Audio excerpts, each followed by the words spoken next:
কাৰ্বিসকলক অসমৰ কলম্বাছ বুলি কোৱা যায়।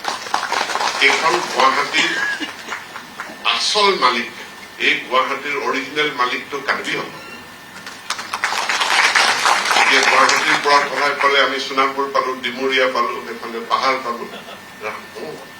কিন্তু ইতিহাসটোক পাহৰি যাব নালাগে, ইউ হেভ এ ৰেছপনচিবিলিটি। এতিয়া আৰু আমি আগত জনজাতি মানুহৰ স্বভাৱেই আছিলে কৰবাত অসুবিধা পালে বেলেগ জেগাত গুচি যায়।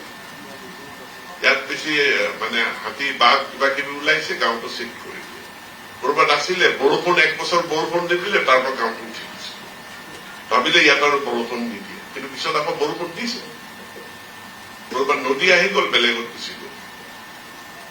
কিন্তু এতিয়া আমি পাৰ্মানেণ্টলি আমাৰ যিটো নমেডিক কেৰেক্টাৰ আছিলে চিফ্ট কৰা, এতিয়া ট্ৰাইবেল সকলে গোটেই উত্তৰ পূৰ্বাঞ্চলত ট্ৰাইবেল বিলাকে পাৰ্মানেণ্টলি ছেটেল হব লাগে, পাৰ্মানেণ্টলি ছেটেল হব লাগে। যে নো মোৰ শিফটিং, ইনক্লুডিং নো মোৰ shifting cultivation, settled village, settled cultivation, settled economy, settled income, আমি তাত আৰু তাত যোৱাৰ কাৰণে এই কাৰ্বি ৱেলফেয়াৰ অট'নমাছ কাউন্সিল ই এটা ইনষ্টিটিউশ্যন।